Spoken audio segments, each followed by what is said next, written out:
Créé par la loi Solidarité et Renouvellement Urbain, le schéma de cohérence territoriale est un document de planification de la stratégie intercommunale. Il doit permettre de mettre en cohérence les politiques d'urbanisme des différentes intercommunalités. Le SCOT Sambre-Avesnois a été approuvé le 3 juillet 2017 et modifié le 19 juin 2023. Il couvre un vaste territoire de 140 000 hectares. Il est à l'interface des grandes régions urbaines, mitoyen avec le Hainaut belge et les grandes plaines agricoles de Picardie. Le SCOT est composé des 151 communes de l'arrondissement d'Avesnes-sur-Helpe, pour une population de près de 230 000 habitants, répartis sur 4 intercommunalités. La communauté de communes du Pays de Normal, la communauté d'agglomération Boche-Val-de-Sambre, la communauté de communes du cœur de l'Avesnois et la communauté de communes Sud-Avesnois. Le SCOT permet d'établir un projet de territoire à l'échelle d'un bassin de vie à 20 ans.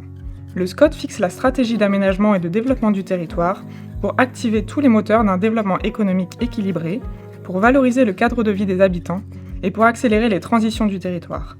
Il doit permettre d'assurer le développement équilibré, harmonieux et durable du territoire pour une gestion économe de l'espace. Depuis 2017, 2021 et mars 2023, respectivement la loi ÉLAN, loi climat résilience et loi d'accélération, définissent 3 nouvelles ambitions pour les SCOT. Renforcer la place du projet politique en réaffirmant la stratégie territoriale comme intégratrice des objectifs nationaux et régionaux. Changer la trajectoire des territoires, accélérer la transition énergétique et la décarbonation. En juillet 2023, la promulgation de la loi visant à faciliter la mise en œuvre des objectifs de lutte contre l'artificialisation des sols et à renforcer l'accompagnement des élus locaux a pour ambition de donner les clés aux territoires pour mettre en œuvre le zéro artificialisation nette. La loi climat résilience, adoptée en août 2021, fixe un objectif national de sobriété foncière afin de changer la trajectoire des territoires vers une gestion équilibrée du territoire. Les objectifs de sobriété foncière, inscrits dans la loi climat et résilience, se déclinent de la façon suivante.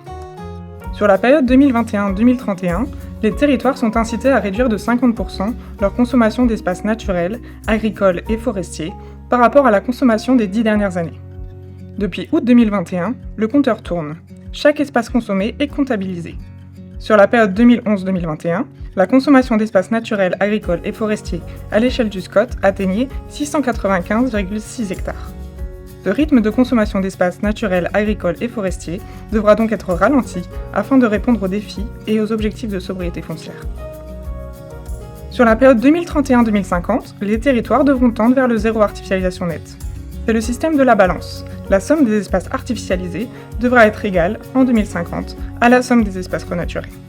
Ces objectifs sont des objectifs nationaux. À l'échelle régionale, ce sont les SRADET, les schémas régionaux d'emménagement et de développement durable et d'égalité des territoires, qui devront territorialiser les objectifs, c'est-à-dire décliner à l'intérieur du territoire régional les objectifs fixés à l'échelle nationale. Les règles de territorialisation seront connues en novembre 2024. Une fois le SRADET exécutoire, ce sont les SCOT qui devront s'adapter, puis les PLUI, respectivement avant février 2027 et février 2028, sous peine de gel d'ouverture à l'urbanisation. L'exercice de la sobriété foncière est un exercice contraint mais nécessaire afin de poursuivre un développement cohérent et harmonieux de la Sambre-Avesnois. Le SCOT est à l'interface entre les objectifs régionaux et objectifs locaux de sobriété foncière. Comment se projeter ? Comment anticiper ?